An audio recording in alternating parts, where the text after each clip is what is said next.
And I think that's fair, so I don't want to push you and keep you on your heels about something you're not familiar with, but I do want to hit you on tax reform, because I know you're familiar with this. The party doesn't have 50 votes yet. Trump has been exercising his best art of the deal kind of language. He keeps saying, I'm open to this thing getting on the floor. I'm open to the pot being stirred. I'm open to changes. I'd like to see some bipartisanship here. I don't know that he's going to see any, but what do you think the odds are that the Republicans are going to get some kind of tax bill passed by the end of the weekend? I'm confident that they're going to get something passed. Now, I will tell you, I've been to this rodeo before, and what I'm afraid of is that the leadership will not have the discipline on once the bill gets to the floor. There will be a bill that gets to the floor. The big challenge is, how do you control modifications and proposals from the floor? And once you open up the floodgate, you can radically change the character and the significance of the package that was originally put on the floor. That's going to be the challenge of Mitch McConnell. How can he control the process and maintain 50 votes without opening up that floodgate and changing the character and the significance of the tax? And he thought he had it on health care, and he didn't really have it. I guess we're not really going to know until this thing passes both of these chambers. But here's what I would. You may be right, Kim. This thing really might pass, but my goodness, what are the costs? Is the only thing that can bring together the dysfunctional GOP at this point a massive tax proposal that had no real hearing, that was rushed through at the last minute, that raises the federal deficit by billions and billions of dollars, and that shifts the wealth in our country only up, because we know that's going to be the impact of this thing, don't we?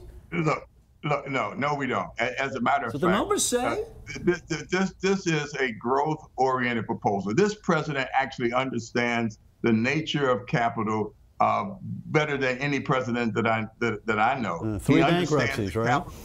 He actually understands that capital follows the path of least resistance and greatest opportunity. He knows how to get the economy at a sustained 4% growth. That means higher incomes. That means better jobs, and as a consequence, everybody wins. I am not so naive to believe that a rising tide lifts all boats, but a rising tide and 4% growth will actually lift many boats, and that is better than being locked into the status quo and the redistributionist scheme that makes us all poor. But hold on just a second. You're talking about redistribution, and I love that word, don't you? Redistribution, because when I look at this tax bill, I see two major impacts. And your trickle down, your wonderful growth, who knows whether that's going to happen? But we do know two things for certain that I doubt are going to improve this economy. One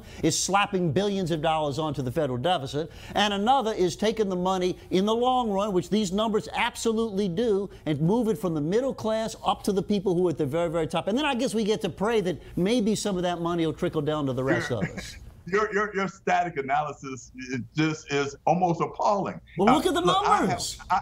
I have a fundamental belief that this will stimulate growth. That means that we will grow our way to reducing the deficit. Now, what it's going to take is some spending. It's going to take some spending restraint. But if we get at sustained 3% growth or hit the 4% growth mark, which is not impossible and which is not sky in the pie thinking, we in fact will see that the deficit can be reduced, while in fact we attract more of the $3 trillion offshore back into our economy, and we can in fact pump capital into small and medium-sized businesses that create jobs and lift incomes.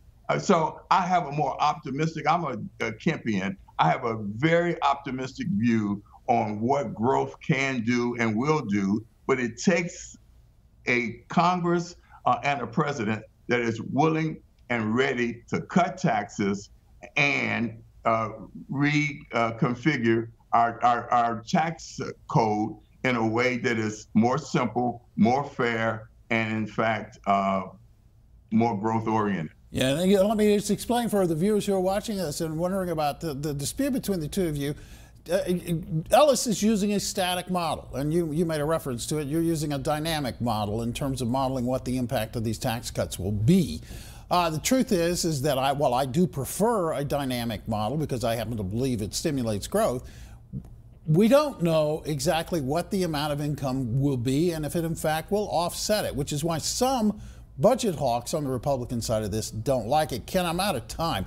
There's never enough time to talk about things with you. I'm just going to do a whole hour show with you one day. Thank you so much for being a guest. Thank you, Ken. Good to see you, man. Good to see you guys. Good to see you, buddy. All right, we're going to do a little Benghazi right after the quick break. Don't go away.